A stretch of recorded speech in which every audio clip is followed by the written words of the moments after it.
This time I'd like to open a public hearing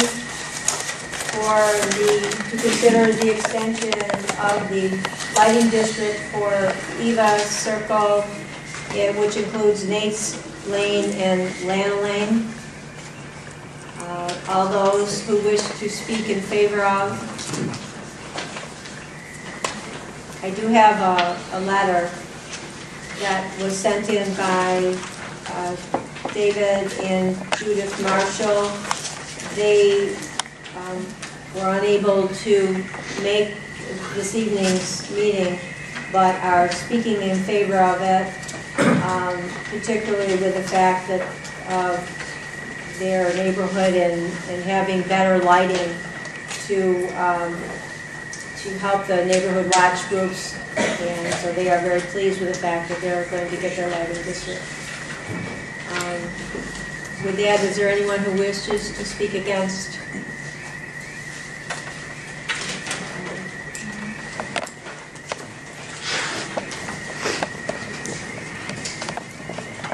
My name is Tony Alberici.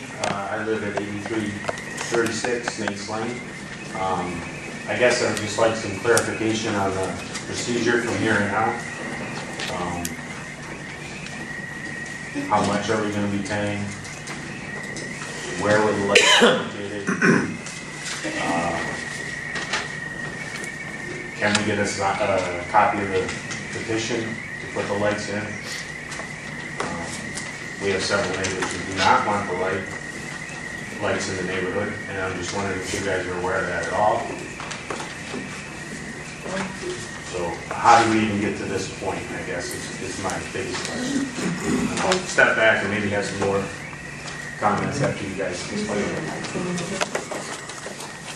This is the light, and the rest to extend the lighting district. Shirley, do you have? It's an extension, correct? Yes, it is an extension. For Nate's Lane and... That's correct. It would extend the existing district to include Nate's Lane and the parcels that have been identified.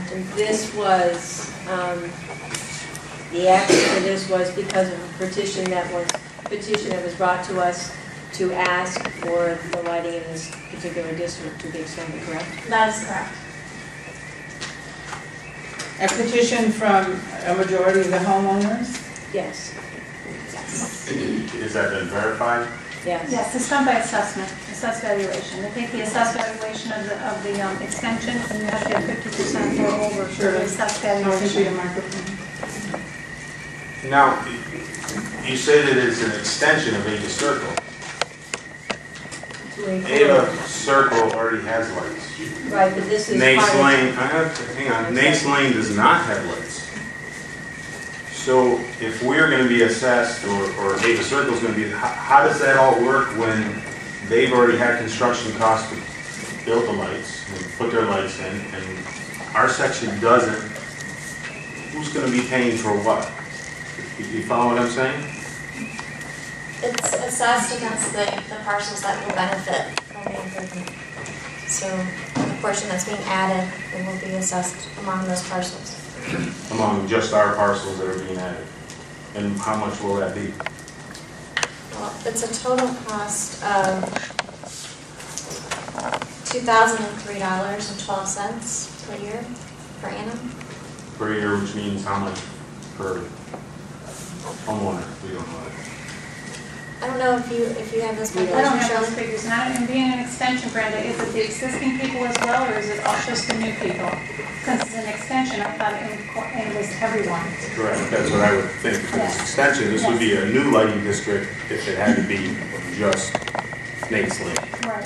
That's why I understand it to be, but So we should spread this over everyone. everyone. It's an extension. It becomes one lighting district, and everyone bears the cost. That may be correct. I mean, the language of the statute says against all parcels that are benefited, so you're not correct. That would be the entire district. So Ava Circle will be paying for our lights. They'll be everyone's sharing. lights. It's a shared cost, shared with all the residents within that lighting district. Correct. So their lighting district costs that they get on their taxes today Right. are going to be higher. Not necessarily. No. Because you're bringing in more parcels. I see. You know what I'm saying? And what once the lights are paid for, then it's like the throughway, we don't have to pay anymore? No, you have one on your operation, who's the electricity running lights? Right. So you'll always have, and that's on And your tax bill. if those costs, who gets to decide those costs, I guess? We That's never National see a Grid. That's 911. National Grid. Right, we never see the bill though, or can But fight you're it. more or- welcome to come and see the bill. The way it's budgeted is exactly what National Grid will project out what your energy costs will be. Right, I'm not saying No, I know. that the town is gonna be making money off this, all I'm saying is that we have no control over. No, If National Grid decides that, hey, you know, electric now is going up you're correct. 5 times what it Just like is, your house, same thing. our taxes are going up 5 times what it Correct. is. So we can expect somewhere in the neighborhood of $150 to $200 more in taxes. Well, I do not believe it's that, No. I don't know what the tax rate is for that particular district. My right now. lighting You district want- is $56 a year. Right. Do you know if They're all they, less than $100 a year. If you want to call me When I tomorrow, looked up on the town, on the website and looked up somebody's tax bill, it said $152 for their lighting district. well, who are you looking at? Ava Circle. $152? It's a lighting district, Ava Circle, $152. it could be, It could be, I'm not. Judy, do you know, was David Hess invited tonight, or does he know about the, from, the representative from National Grid? No, he's not. We obviously didn't anticipate, but we can get those numbers for you. But again, this was done by petition of the majority of the folks on Lana, and they, And you want a copy of that petition. Do you have a petition of that, Tracy, with you? I don't. Does anybody have I might it? have a. Brenda, do you I have might a have copy a of copy that? in my file. Okay.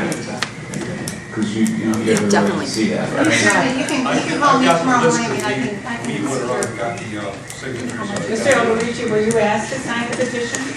I was asked a while ago, yes, to sign the petition. I don't know if I was asked to sign the one that I got. Well, I think we only have one. No, they've done it twice. They've been around twice, so I don't know which time, you know, which one got submitted. Are you saying you refused to sign the petition? Yes, I did. Now, as far as location of the lights, we have no say in that.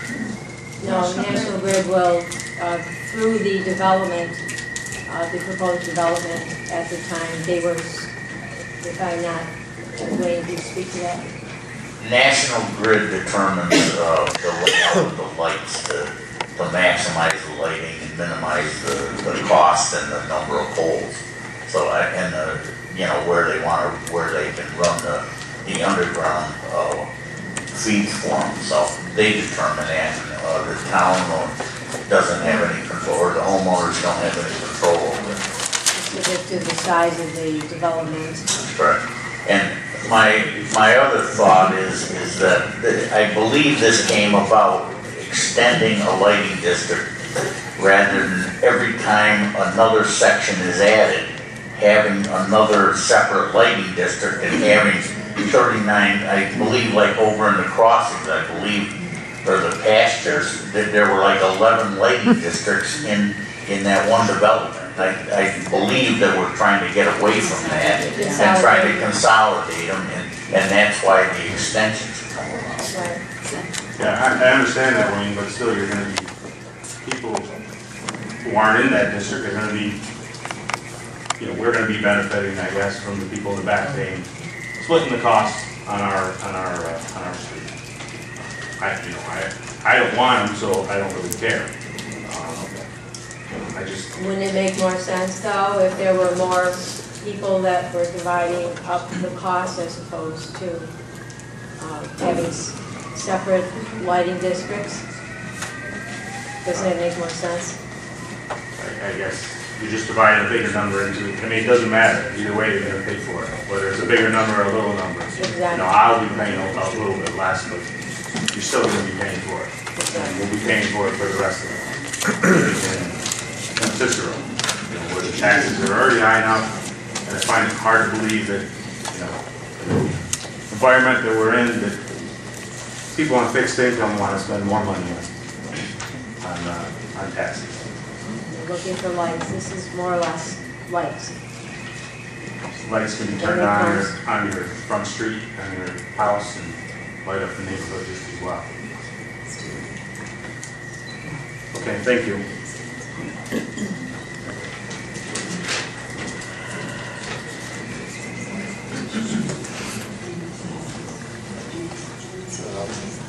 Hello, my name is Malcolm Blair. I live on Nate's Lane. My wife and I went around and got the original signatures. I got a copy of about 18 signatures, which was determined to be more than half. So if anyone needs to see that. For the extension or for the original? Just for the original. I just did Lana Lane and Nate's Lane. Thank you. Thank you.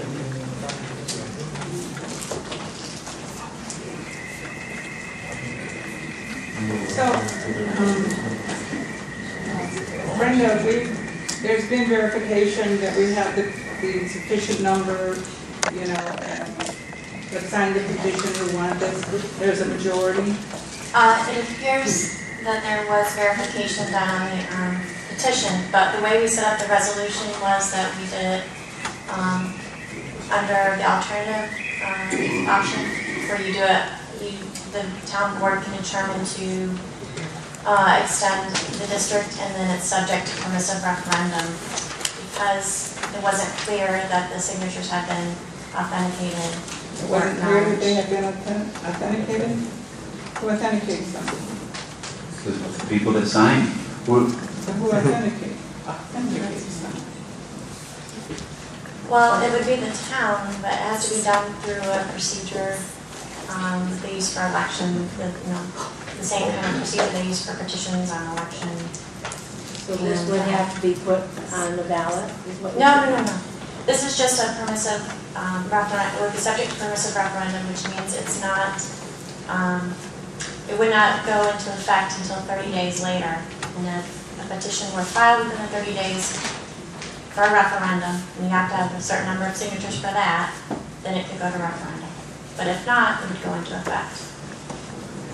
So in essence, for this extension, Yes. the people that live within the extension, the process has been, we've gone around the process of actually getting people that live within that petition area, for that particular area, to sign these petitions to get it before us. Well, Does that make sense? yes, because to me it wasn't clear that they met, that the statutory requisites had been met in the petition. I mean, we have a petition, which appears to have a majority of the residents in that area on the petition. We have someone who wants to speak. One quick question. Is it per household or per person? Because some of the names on the petition live in the same house. So that gives you 17, but that's not per lot. Per person. Per parcel. Per parcel, Yeah, as opposed to per household. Correct. It appeared to me when whoever had reviewed the petition, they had gone through and marked through the people who lived in the same household. Petition that I had. Okay. But this alternate procedure, we covered that with the subjecting it to permissive referendum. So what is our next step then to do that? Because it appears that we need to do that. Okay. You would adopt the resolution tonight, if that's what you want to do, and then there would be a 30-day period, and we would have to post a notice within 10 days. And then that 30-day period, if anybody wants to protest the resolution and request a referendum, they have to get a petition with a certain number of signatures. And you can get the number from the clerk's office, but it's 5% of the electorate that voted for the governor. I mean, it's a certain number that has to be calculated. In the whole town?